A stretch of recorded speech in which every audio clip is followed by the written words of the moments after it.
Hello అందరికీ welcome back to my YouTube channel. ఈ year మేము వినాయక చవితి ఎలా సెలబ్రేట్ చేసుకున్నాం అనేది వీడియో మీకు చూపిస్తున్నాను. వీడియో స్టార్టింగ్ నుంచి ఎండింగ్ వరకు చూడండి. అలానే లైక్ చేసి షేర్ చేసి సబ్స్క్రైబ్ చేయండి. ఎవరైతే వీడియో చూస్తూ సబ్స్క్రైబ్ చేయలేదో సబ్స్క్రైబ్ కూడా చేసుకోండి.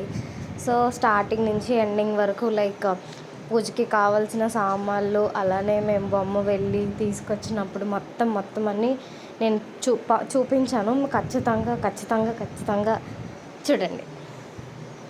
యాక్చువల్లీ ఫ్లవర్స్ ఏంటంటే అయితే డెకరేషన్కి జనరల్గా దేవుడికి బంతిపూలు వేయరు అంటారు. సో మేము ఏంటంటే అయితే డెకరేషన్ కానీ లేదంటే ఇంటికి కడదామని చెప్పేసి నేను మా పిన్ని వాళ్ళ అమ్మాయి అవి కుట్టామన్నమాట. సో ఇది చూడండి, చాలా పెద్ద దండలు వచ్చాయి. చాలాసేపు అయింది, ఆల్మోస్ట్ 2 hours ఎంత అయిందో మొత్తం ఫ్లవర్స్ అన్నీ కుట్టినప్పటికీ. తర్వాత మా ఇంట్లో ఉన్న మట్టి వినాయకుడికి మేము కొంచెం పెయింటింగ్స్ వేసామంటే ఐస్కి, అలానే చిన్న బొట్లు పెట్టి, అది నేను వేయలేదు, మా చెల్లి వేసింది. పాపం చాలా కష్టపడింది ఈవినింగ్ మాత్రం వాటికి వేయడానికి. సో ఇదంతా వచ్చేసి మేము పెట్టుకున్న lighting from starting to ending, అంటే పందిరి వరకు నేను మొత్తం చూపిస్తున్నాను చూడండి.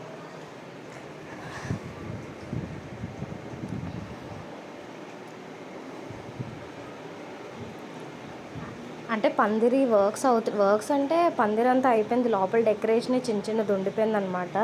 సో అక్కడ ఫ్లవర్స్ పెట్టి మొత్తం ట్రై చేస్తున్నారు ఫ్లవర్స్ అన్నీ చేయడానికి. సో ఇంకా డెకరేషన్ అవుతుందన్నమాట. డెకరేషన్ అవుతుండగా నేను కూడా వీడియో తీశాను. అంటే హెల్ప్ చేద్దాం అనుకున్నాను కానీ ఎందుకులే అని చెప్పి నేను వీడియో తీసుకొని ఉన్నాను. సో ఫైనల్గా బొమ్మ దగ్గరికి వెళ్ళే టైం అయింది, వెళ్తున్నాం అనమాట. బొమ్మను తీసుకొచ్చాం. మా పెద్ద తమ్ముడు చిన్న తమ్ముడు కలిపి కొబ్బరికాయ కొడుతున్నారు.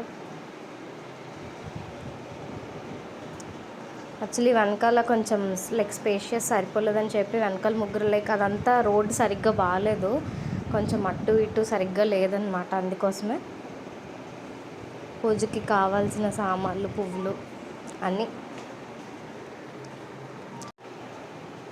సో ఈ ఫ్రూట్స్ ఏంటంటే పాలవెల్లికి కడతారనమాట. ఇవి ఇంట్లో వినాయకుడు చేసుకున్నానికి మమ్మీ కట్టమన్నారు. యాక్చువల్లీ ఎప్పుడు కట్టలేదు, నేను ఫస్ట్ టైం కడుతున్నాను. సో ఏదో నా వరకు నేను ట్రై చేశాను, వచ్చింది.